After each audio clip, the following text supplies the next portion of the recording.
ফুলমালাতে আজ নতুন একটা ভিডিও নিয়ে আসছি। ভিডিওটা অন্য ভিডিওর থেকে যে খুব আলাদা তেমনটা নয়, কিন্তু খুবই মজার একটা ভিডিও। তো ছোটবেলায় আমরা কাঁথা সেলাই করা দেখেছি বিভিন্ন আমাদের ঠাকুমা, তার মা, মাসিদের কাছ থেকে। এটা ছিল পুরনো যে সমস্ত কাপড় ছিল, এটা একটার পর একটা কাপড় জমা দিতে দিতে দিতে তারপরে ফাইনাল একটা কাপড় দিয়ে ওটাকে বিভিন্ন রকমের সুচ সুতা দিয়ে শিল্প রচনা করতো। এটার নাম আমরা জানতাম না। তা আমরা নিজেদের মতন করে নাম তৈরি করে দিতাম, যেটাকে বলতো তালি দেওয়া অথবা জাবিন দেওয়া, এরকমের বিভিন্ন নিজস্ব শব্দ। তো ওটাই পরিবর্তন হতে হতে আজ একটা বড় রকমের শিল্পে রূপান্তরিত হয়েছে। তো সেটাই দেখাবো। সেই কাঁথার থেকে আজ সে বিভিন্ন রকমের, এটা হতে পারে শাড়ি, তারপরে বিছানার চাদর, জামা কাপড়, বিভিন্ন রকমের জায়গায় একজন ট্রান্সফার করেছে। একজন না, বা এটা আসলে শুধু বাংলাদেশেই যে তৈরি হয় তেমনটা না, বিশ্বের বিভিন্ন দেশে, ইন্ডিয়া, নেপাল, ভুটান, বিভিন্ন দেশে এর চর্চা হয়। আফ্রিকাতেও এর আমি চর্চা দেখেছি। কাঁথাই পরিবর্তন হতে হতে এখন অন্য রকমের ফিউশন তৈরি হয়েছে। এর নাম হলো অ্যাপ্লিক, অথবা কেউ প্যাচক বলে। অবশ্য বিভিন্ন দেশে বিভিন্ন রকমের নামে পরিচিত। তো এইটা পুরনো কাপড় হতে পারে, নতুন কাপড় হতে পারে। এটা হলো আর্টিস্টের নিজস্ব বিষয়, কিভাবে কম্পোজিশনটা করবে। তো আজ এমন একজনের সাথে পরিচয় করায় দিব, এই মাধ্যমটাকে সে বাংলাদেশের অত্যন্ত জনপ্রিয় করে তুলেছে। এখন অবশ্য বিভিন্ন জন এই ধারাতে কাজ করে থাকে তাদের নিজস্ব স্টাইলে, কিন্তু ইনি যে স্টাইলে কাজ করে এটা আমার ভীষণ ভালো লাগে। ইনি হলো জাহাঙ্গীরনগর ইউনিভার্সিটির টিচার, ওনার নাম হলো শামীম রেজা। আজ ওনার সাথে গল্প করব, উনি কিভাবে এই কাজের প্রতি ওনার যে ভালো লাগাটা তৈরি হলো, প্রত্যেকটাই উনি আজ বলবেন। প্রথম থেকে শেষ পর্যন্ত দেখতে থাকেন, আর তাহলে আপনিও শিখতে পারবেন আসলে এই কাজগুলো কিভাবে করে। আর ফুলমালার সাথে থাকার জন্য আপনাদেরকে অনেক ধন্যবাদ। আর যারা নতুন আসছে তারা সাবস্ক্রাইব করে রাখেন, তাহলে এরকম নতুন নতুন অনেক শিল্পের সাথে আপনাদের পরিচয় করাই দেব। উনি জাহাঙ্গীরনগর বিশ্ববিদ্যালয়ের চারুকলা বিভাগের শিক্ষক, তো ক্রাফট ডিপার্টমেন্টের কারুশিল্প বিভাগের। তো আমি এর আগে যে অ্যাপ্লিকের কথা বললাম না, এখন দেখাবেন উনি কিভাবে অ্যাপ্লিক তৈরি করে থাকেন। প্রথমে তো এর আগে বলেছি যে গ্রামের মহিলারা পুরনো কাপড় দিয়ে একটু একটু করে জমা করে করে ঘরের ভিতরে প্রত্যেকটা জায়গায় সমান করে নিত এবং চারপাশে খেজুরের কাঁটা দিয়ে তারপরে উপর একটা সলিড কাপড় দিয়ে তার উপরে বিভিন্ন রকমের শিল্প রচনা করত। সেটাই উনি এখন দেখাচ্ছেন আসলে কিভাবে সেটা তৈরি করতে হয়। এখানে বিভিন্ন রকমের সেলাই জানতে হয় আসলে। এটার নির্দিষ্ট কোনো নিয়ম নাই, যত রকমের সেলাই ব্যবহার করা যায় তত বেশি সুন্দর হবে কাজটা। তো প্রথমে কাপড় একটা নিয়ে তারপর বিভিন্ন রকমের রঙিন কাপড় দিয়ে, এর আগে বলেছি যে এটা পুরনো কাপড় হতে পারে, নতুন কাপড় হতে হবে। তো প্রথমে চারপাশে সমান করে এরকম সেলাই করে নিতে হবে। এইটাকেই সেই জাবিন বলে। জাবিন আমরা অনেক সময় জাবিন শব্দটা ব্যবহার করে থাকি, যেটা আসল নয়। হ্যাঁ, প্রথমের দিকে আমরা অনেক সময় বলে থাকি না, জাবিন দিয়ে কাজ করছে, মানে প্রপারলি নয়। তো ঠিক সেই রকমই জাবিন দিয়ে তারপরে সে কোনো রকম সেলাই করে কাপড়টা ওই পিছনের যে কাপড়টা আছে সেটার উপরে আটকিয়ে নিচ্ছে।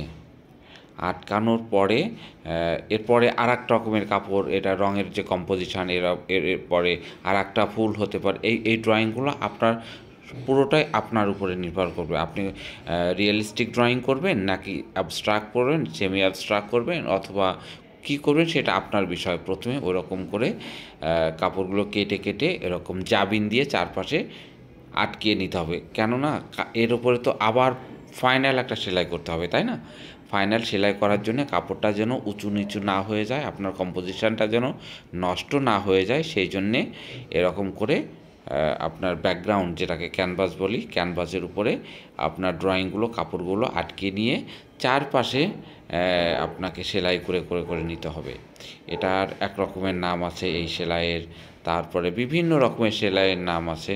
কিছুক্ষণ পরে সেলাইয়ের নামগুলো উনি বলে দেবেন আপনাদের। আপনারা অনেক সেলাই হয়তো ইতিমধ্যে জানেনও, সহজ সেলাই। এবং সুতাগুলো রঙিন সুতা হলে ভালো হয়। এই কাপড়ের উপরে নির্ভর করে আপনি যদি ডার্ক কালার, এটা আপনার নিজস্ব কম্পোজিশন, সুতাগুলো আপনার বিষয় এবং আপনি কতদূর ফাঁকা করে সেলাই করবেন নাকি অনেক দূর দূর করবেন। যদি ফাঁকা বেশি হয়ে যায় তাহলে অবশ্য কাপড়টা কুঁচকে যেতে পারে। যে এরকম এরা ওনার শিক্ষার্থীদের, ওনার ছাত্রছাত্রীদের শিখিয়ে দিচ্ছেন, আর ওরা চেষ্টা করছে যে এরকম বিভিন্ন রকমের সুতা দিয়ে এই যে কর্নারটা এখন এটা হলো ফাইনাল সেলাই। ওই মাঝখানের বলেছিলাম ওটা জাবিন দিয়ে সেলাই করা, আর এখন হচ্ছে ফাইনাল সেলাই। চারপাশে এটাকে ঠিক এইভাবে এটাকে ঘাট ফোর, অথবা এক একজন এক একটা নাম বলে ফোরের। আমরা বোতাম আটকানোর জন্য যে ঘাটটা করি, চারপাশের যে সেলাইটা, ওই সেলাইটা একেবারে ওই সেলাই। দেখেন কীভাবে সেলাইটা করছে। আপনারা যদি জানেন ভালো কথা, আর যদি না জানেন তাহলে এখান থেকে শিখে নিতে পারেন। ঠিক এইভাবে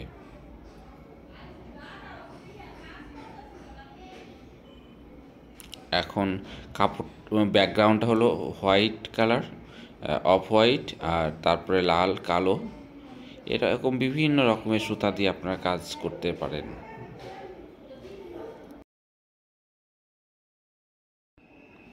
এটা ওনার একটা পুরনো কাজ, তো এখানে বিভিন্ন ফর্ম দিয়ে কাজ করেছে। তো এখানে বিভিন্ন রকম সেলাই আছে, বিভিন্ন রকমের সুতা আছে। এইখানে যে ফুলটা এঁকেছিল কালো ফুলের উপরে হলুদ রঙের মাঝখানে একটা সার্কেল আঁকার চেষ্টা করছে। এই ফোরগুলো নিজস্ব একটা ফোর। এই যে এখন যে ফোরটা দেখতে পাচ্ছেন, এটা তার নিজের। আমি তো আসলে গ্রামে বড় হয়েছি, গ্রামের সন্তান। হাটে মাঠে ঘাটে ঘুরে বেড়াতাম ছোটবেলায়। তো তখন থেকেই দেখছি যে আমার দাদি বা আমার নানি বা আমার খালারা এই ধরনের টুকরো কাপড়গুলো দিয়ে বিভিন্ন ধরনের কাজ করতেন এবং কাঁথা সেলাই করতেন। তারপরে আমরা যেগুলো দস্তরখানা বলি কিংবা শামিয়ানা বলি, এগুলো আমি অনেক ছোটবেলায় তৈরি হতে দেখেছি। এগুলো আসলে আমাদের দেশের ট্রেডিশনালি বলা যায় যে এক ধরনের নিজেদের ব্যবহার্য কাপড়গুলো জমায়ে রেখে রেখে তারপর তারা এই কাজগুলো করতেন। তো সেই জায়গা থেকে আমি দেখে দেখে যেহেতু বড় হয়েছি, তো আমি একটা পর্যায়ে আমি চারুকলায় ঢুকলাম। চারুকলায় ঢোকার পরে বিভিন্ন পড়লাম হচ্ছে কারুশিল্প বিভাগে। তো সেইখানে পড়ার সুবাদে তো আমার এই বিভিন্ন ম্যাটেরিয়ালসগুলো নিয়ে বা আর্টের যে মাধ্যম সেগুলো নিয়ে একটু এক্সপ্লেন করার সুযোগ হলো। তো সেই জায়গা থেকে আমার সেই ছোটোবেলা সেই ইয়েটা আমার মনে হলো যে এইভাবেও তো আমরা আমাদের শিল্পকর্মগুলো করতে পারি। এবং যার কারণে এবং সেখানে দেখতাম যে কি সুন্দর করে তারা একটা কাপড়, পুরোনো কাপড় একটার সাথে একটা কাপড় জোড়া দিয়ে এবং সুন্দর সেই কাপড়ের পাট থেকেই সুতা তৈরি করতো। সেই সুতা দিয়েই তারা বিভিন্ন ধরনের নকশা তৈরি করতো, মোটিভ দিয়ে তারা কাঁথা সেলাই করতো। তো ওইটা আমার মাথায় চলে আসলো এবং ওইখান থেকে আমি আসলে এই কাজের সাথে পরিচিত হই। তখন আমার ইচ্ছে জাগে যে আমি এই মাধ্যমটা নিয়ে কাজ করতে পারি। আমি এতক্ষণ যে কাঁথাগুলোর কথা বললাম বা যে ধরনের কাজের কথাগুলো বললাম, এগুলোর তো আসলে একটা কৌশল আছে, যে কৌশল ব্যবহার করে তারা এই কাজগুলো করেছেন। তো সেই কৌশল এটা আমাদের একেবারেই দেশীয় একটা কৌশল। সেটা যেমন ধরেন আমাদের যে খালারা বা নানিরা বা দাদিরা যে কাপড়গুলো ব্যবহার করতেন, সেগুলো তারা একটা সময় পুরনো হয়ে গেলে জমায় রাখতেন। তো সেটা যখন অনেকগুলো কাপড় একটা জমে যেত, তখন তারা এইটা দিয়ে শীতের সময় ব্যবহার উপযোগী কাঁথা তৈরি করতেন। এবং সেই কাঁথাগুলো তৈরি করতে যে কোথাও কোথাও সেই কাপড়টা ছিঁড়ে ফাটা থাকতো, সেই ছিঁড়ে ফাটা জায়গা আবার একটা জোড়া অর্থাৎ তালি আমরা বলি যেটা, সেই জোড়া তালি দিয়ে এক ধরনের নান্দনিক একটা উপস্থাপনা হতো। তারপরে হচ্ছে সেই কাপড়গুলোকে আমাদের তো তখন মেঝেরগুলো ছিল মাটির, সেই মাটির ঘরটা পরিষ্কার পরিচ্ছন্ন করে নিয়ে ধরেন চার হাত বা 5 হাত একটা কাঁথা তৈরি করবে, তখন ওইরকম একটা পরিসরে সাদা কাপড় কিংবা অর্থাৎ এক কালারের এক ধরনের কাপড় বিছিয়ে তার উপর বিভিন্ন ধরনের টুকরা কাপড়গুলো টানানো হতো এবং খেজুর কাটা দিয়ে সেই জায়গাগুলোতে টাক দেওয়া হতো, যেটাকে আমরা বলে জাবিন। তারপর হচ্ছে সেই জোড়া দেওয়া কাপড়গুলোকে সুতার মাধ্যমে সেই পাড় থেকে তোলা সেই সুতা দিয়েই তারা টাক দিত, অর্থাৎ জাবিন দিত, যেটাকে আমরা বলতাম যে একটা কাঁথার সাথে একটা কাঁথা লাগায়, মানে এটা একটা কি বলা যায় যে আপাতত একটা এক ধরনের সেটিং তারা করে নিত। এরপর হচ্ছে তারা নিজেরাই কাজগুলো সেলাই করা শুরু করতো, এবং এর মধ্যে আবার দেখা গেছে কেউ কেউ তো অনেক সুন্দর এবং ভালো দক্ষ কারিগর ছিল, যারা বেশিরভাগ সময় অনুরোধেও আমার কাঁথা হয়তো আরেকজন তৈরি করে দিত, বা তাকে আমি হয়তো ডাকতাম যে আমার কাঁথাটা একটু সেলাই করে দিয়ে যাও। এরকম করে গ্রামের মায়েরা বা খালারা এই কাঁথাগুলো তৈরি করতো। তো এই কাঁথাগুলো তৈরি করতে যাওয়ার তারা বিভিন্ন ধরনের মোটিভ তৈরি করতো, মানে মোটিভের ছবি আঁকতো, ফুলের ছবি আঁকতো, ফল পাখি এগুলো ছবি আঁকতো। তো শেষ পর্যন্ত যে দেখা যেত একটা সুন্দর একটা নান্দনিক একটা শিল্পকর্ম তৈরি হয়ে গেছে সেই কাঁথাগুলোর মধ্যে। আমি মনে করি আমাদের এই গ্রাম বাংলার যে ঐতিহ্য এবং মায়েরা যে কাজগুলো করতো, এটা আমাদের দেশের একটা প্রকৃত একটা শিল্প, এটাই আমাদের আসল শিল্প বলে আমি মনে করি। তো আমি যখন আমার মাস্টার্সের কাজগুলো শুরু করলাম, তখন তো আমার হিউজ পরিমাণে কাজ করতে হচ্ছে। যদিও কয়েকটা সাবমিশন দিলে কথা, কিন্তু আমার আগ্রহ ছিল আমি অনেক বেশি কাজ করবো এবং ভালো কাজ উপহার দেবো। সেই জায়গা থেকে আমার ম্যাটেরিয়ালগুলো কালেক্ট করতে শুরু করলাম, এবং সেই ম্যাটেরিয়ালগুলো কালেক্ট করতে যে দর্জিদের যে দোকান ছিল সেইখান থেকে আমি কিছু টুকটাক। তো আমি এইভাবে করে ম্যাটেরিয়ালগুলো কালেক্ট করার পরে মাস্টার্সের কাজগুলো আমি সম্পন্ন করলাম, এবং দেখা গেল এই মাস্টার্সের কাজেও আমাদের তো প্রতি বছরই একটা করে অ্যানুয়াল এক্সিবিশন হয়। তো এই মাস্টার্সের কাজ করার সময় দেখা গেল আমি আবার আরেকটা অ্যাওয়ার্ড পেয়ে যাই। তো এটাতে আবার আমি দ্বিগুণ পরিমাণে অনুপ্রাণিত হই, এবং এইভাবে করে আমি আমার কাজগুলো করতে থাকি, এবং একটা পর্যায়ে আমার এডুকেশন মানে চারুকলার পাঠ আমি শেষ করে জীবনের তাগিদেই আমাকে একটা প্রতিষ্ঠানের সাথে যুক্ত হতে হয়, এবং সেই প্রতিষ্ঠানটা হলো যাত্রা। সেই যাত্রাতে আমি ওখানে ইন্টার্নি করার সুযোগ পাই। সেই যাত্রার যে কর্ণধার আনুষা আনাদিল, আপনারা চেনেন সবাই, বিখ্যাত সিঙ্গার। তো তিনি আমাকে ওখানে নিয়ে আমাকে পুরো একটা স্বাধীনতাই দিয়ে দিলেন যে তুমি তোমার মতো করে এখন এই কাজগুলো করে নাও, এবং তাদের যে ফেলে দেওয়ার যে কাপড়গুলো ওগুলো আমাকে ব্যবহার করতে বললেন, অর্থাৎ তার সমস্ত সুযোগ সুবিধাগুলো ব্যবহার করে আমাকে একদম স্বাধীন করে দিলেন, আমি আমার মতো করে কাজ করতে শুরু করতে পারলাম। তো যেহেতু আমার এই প্যাচকটা খুব ভালো লাগার জায়গা ছিল, সেইটা থেকেই আমি ভাবলাম তাহলে এখানেও আমি এই কাজগুলোই করব, যেহেতু ওদের ফেলে দেওয়া সেই কাপড়গুলো এখানে আমি পাচ্ছি। তো সেই সুযোগটা নিয়েই আমি বিভিন্ন ধরনের ওদের তাঁতের কাপড় এবং ব্লক করা কাপড় এবং স্টিচ করা কাপড়, সেই কাপড়গুলো দিয়ে আমি আমার মতো করে কম্পোজিশন করতে থাকলাম। এবং আমি প্রথমে একটা শিল্প চিন্তা করেই আমি কাজগুলো করতেছিলাম, কিন্তু একটা পর্যায়ে যেহেতু আমি একটা প্রতিষ্ঠানের হয়ে কাজ করতেছি, সো তাদেরও আমার কিছু পণ্য তৈরি করে দিতে হবে। সেই জায়গা থেকে আমি রানার তৈরি করলাম, প্লেসমেট তৈরি করলাম, কুশন কভার তৈরি করলাম, টেবিল ক্লথ তৈরি করলাম, কাঁথা তৈরি করলাম, বিভিন্ন ধরনের অর্থাৎ হাউস হোল্ড আইটেম যা যা হইতে পারে সমস্ত কিছুই প্যাচওয়ার্কের মাধ্যমে আমি তৈরি করলাম। এবং সেই তৈরি করার পরে আমাকে আনুষ্ঠানিক একটা সুযোগ করে দিল বেঙ্গল গ্যালারিতে একটা এক্সিবিশন করে দেওয়ার, যে আমার এতদিনের যে কাজগুলো আমি ওখানে করলাম এই পুরো একটা বছর ধরে, সেই কাজগুলো দিয়ে 2006 সালে বেঙ্গল গ্যালারিতে একটা টোকানো রং নামে, এই নামটাও আনুষ্ঠানিক দেয়া, ও খুব আমার পছন্দ হয়েছিল নামটা, এই জন্য আমি নামটা ওর কাছ থেকে নিয়েছিলাম। সে অনেক সহযোগিতা করেছে আমার এই কাজের জন্য এবং এক্সিবিশন করার পিছনে। সেখানে সেই বেঙ্গলুরুতে যখন আমার এক্সিবিশন হয় 2006 সালে, তখন থেকে আমি মোটামুটি সারা বাংলাদেশেই বলা চলে যে এই প্যাচওয়ার্কটার মানে সুনাম ছড়িয়ে পড়ে এবং বাণিজ্যিকভাবে এটার জনপ্রিয় হয়ে ওঠে। তো এইভাবে আস্তে আস্তে যখন আমি কাজগুলো করতেই থাকি, তো একটা পর্যায়ে আমি আমার আমার আমার আরেকটা আগ্রহ ছিল, আমার একটা শিক্ষকতা পেশার প্রতি একটা খুব আগ্রহ ছিল। তো সেই জায়গা থেকে আমি জাহাঙ্গীরনগর ইউনিভার্সিটিতে চারুকলা বিভাগে শিক্ষক হিসেবে জয়েন করি, এবং জয়েন করার পর এখানেও আমি এসে আমার সেই আগের যে কারিকুলাম যেগুলো ছিল সেখানে আমি অ্যাপ্লিকটা রাখি, এবং আমাদের ছাত্রছাত্রীদেরকেও আমি সেই বিষয়গুলো শেখাই যে ওরা কীভাবে একটা কাপড় জোড়া দিয়ে সেই সেলাই করে একটা শিল্পকর্ম তৈরি করতে পারে। আমি আদিবা, বর্তমানে জাহাঙ্গীরনগর বিশ্ববিদ্যালয়ের চারুকলা বিভাগে ক্রাফট অ্যান্ড ফ্যাশন ডিজাইন ডিসিপ্লিনের 2য় বর্ষের শিক্ষার্থী।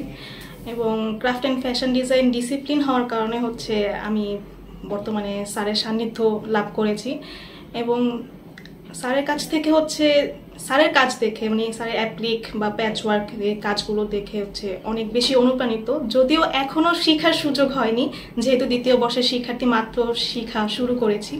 তবে ইচ্ছা আছে যে স্যারের কাছ থেকে ভালোভাবে শিখে আমি এটাকে মানে আমার নিজের কাজেও প্রয়োগ করার জন্য। তো চেষ্টা করব স্যারের কাছ থেকে যথাযথভাবে একদম সর্বোচ্চটা নেওয়ার জন্য। আমি অ্যানি, জাহাঙ্গীরনগর বিশ্ববিদ্যালয় চারুকলা বিভাগের ক্রাফট অ্যান্ড ফ্যাশন ডিজাইন ডিসিপ্লিনের 2য় বর্ষের শিক্ষার্থী। ছোটোবেলা থেকে আমি কাঁথা সেলাইয়ের প্রতি খুবই আগ্রহী ছিলাম এবং এখানে যেহেতু ক্রাফট অ্যান্ড ফ্যাশন ডিজাইন ডিসিপ্লিনে পড়ছি, তো এখানেও সুই সুতার একটা কাজ সিলেবাসের অন্তর্ভুক্ত ছিল এবং আমাদের স্যার শামীম রেজা স্যারের অনেকগুলো কাজ দেখেছি এবং তার সুই সুতার কাজগুলো খুবই সুন্দর এবং ভালো, যেগুলো আমাকে খুবই অনুপ্রাণিত করেছে এবং আশা করি আমি তার কাছ থেকে শিখব এবং সেই শেখা এবং সেই কাজগুলো আমি আমার কাজের সাথে অন্তর্ভুক্ত করে নতুন কিছু তৈরি করতে পারবো। আমি তো দীর্ঘদিন ধরে এই মাধ্যমটা নিয়ে কাজ করে আসছি। তো বর্তমানে আমরা যে সময়ের মধ্যে ধান পার করতেছি, এখন তো একটা নতুন করে বাংলাদেশকে বিনির্মাণ করার একটা চেষ্টা, বিশাল একটা গণ অভ্যুত্থানের মধ্যে দিয়ে আমরা একটা নতুন বাংলাদেশ প্রত্যাশা করছি। কিন্তু ইদানিং আমি দেখতে পাচ্ছি আসলে আমরা বন্ধুর সাথে কিংবা ভাইয়ের সাথে কিংবা একজন অপরজনের সাথে প্রতিবেশীর সাথে মানে কেমন যেন এক ধরনের সম্পর্কগুলো ছিন্ন হয়ে যাচ্ছে। মানে আগের দিনে যে সেই আন্তরিকতা ছিল, সেই আন্তরিকতাগুলো দিন দিন লোপ হয়ে যাচ্ছে আমার কাছে মনে হয়। তো এই যে একটা অস্থিতিশীল একটা পরিবেশ তৈরি হয়েছে, তো এই জায়গাগুলো আমার খুব এখন কষ্ট দিচ্ছে। মানে আমি খুব পীড়াদায়ক একটা সময় পার করতেছি। তো সেই জায়গা থেকে আমার কাছে মনে হয় এই যে আমি একটার সাথে একটা কাপড় জোড়া দিই, একটা রঙের সাথে একটা রং জুড়ে দিই, একটা ফর্মের সাথে একটা ফর্ম, একটা সুতার সাথে আরো একটা সুতা, তো এই জায়গা থেকেই আসলে আমার কাছে মনে হয় কি, তো আমরা যদি সেই এই আমার টুকরা কাপড়ের মতোই যদি আমরা একসাথে একটা সুন্দর একটা জিনিস যখন আমি করতে পারি, তাহলে আমরা সবাই মিলে মানে সব ধর্ম বর্ণ নির্বিশেষে হিন্দু মুসলিম বৌদ্ধ খ্রিস্টান সবাই যদি একসাথে আমরা এক জায়গায় এসে একটা কাজ করতে পারি, তাহলে মানে সুন্দর একটা বাংলাদেশ বিনির্মাণ করা সম্ভব আমার এই কাজের মতোই। তো সেই এখন আমার কাজের মধ্যে আসলে এই বিষয়গুলো বেশি প্রাধান্য পাচ্ছে, যে কিভাবে আমরা সবাই একসাথে হয়ে সুন্দর একটা বাংলাদেশ প্রত্যাশা করব। এই মোটামুটি ট্রেডিশনাল মাধ্যমটা নিয়ে কাজ হচ্ছে প্রচুর। তো একজন এক এক রকমের কাজ করছে, একজন এক এক ধরনের কাজ করছে এবং প্রত্যেকজনের কাজের স্টাইল আলাদা। বাংলাদেশের বাইরেও যদি বলি, তাহলে বাংলাদেশের বাইরে পাকিস্তানের এক ধরনের কাজ হচ্ছে, ভারতে এক ধরনের কাজ হচ্ছে। তো কিন্তু শান্তিনিকেতনে দেখা যাচ্ছে কাজ। আমি যখন রাজস্থানে গিয়েছিলাম তখন সেখানেও দেখেছি এরকম পুরাতন ব্যবহার্য জিনিসপত্র নিয়ে তারা বিভিন্ন ধরনের ব্যাগ তৈরি করে, কুশন কভার তৈরি করে, কোয়েল তৈরি করে। তো কিন্তু এইগুলোর সাথে কিন্তু আমার যে এখন আমি যে কাজগুলো, এগুলো কিন্তু টোটালি আলাদা একটা ধরন। আমি বেছে নিচ্ছি একেবারে আমার সেই নানি বা খালা বা যারা ছিলেন তারা যেভাবে কাজ করতে হতো, আমাদের দেশীয় একটা টেকনিক ব্যবহার করে আমি আমাদের কাজগুলো করছি। সো কেউ যদি বলে যে এইটা এইরকম আসলে বিষয়টা ঠিক হবে না, কারণ একটু পার্থক্য আছে আমাদের দেশের। কারণ আমাদের দেশের জলবায়ু, আমাদের দেশের আলো, আমাদের দেশের বাতাস সবই তো আলাদা। এই জিনিস তো সব দেশে আছে, তারপরেও দেখা যায় যে আমাদের দেশের রং সবুজ যেরকম, ওই দেশের সবুজ একরকম না। তো সেমভাবে এই কাজের প্যাটার্নও আলাদা এবং দেশও আলাদা, এর ব্যাপ্তি আলাদা। সব কিছু মিলে আমি বলবো যে এটা খুবই সম্ভাবনাময় একটা শিল্প এবং আমরা যত বেশি আমাদের লোকজ বা আমাদের দেশীয় যে মাধ্যমগুলো আছে এগুলো যদি আমরা আগায় নিয়ে যেতে পারি বা এই মাধ্যমের শিল্পগুলো চর্চা করতে পারি, তাহলেই আমরা আমাদের বাংলাদেশকে, যে আমরা যে বলি যে মূলধারার শিল্পে আমাদের কোনো জায়গা নাই, তখন আমাদের মূলধারার শিল্পে আমাদের জায়গা হবে। আমরা যদি আমাদের দেশের মাধ্যমগুলো উপস্থাপন করতে পারি।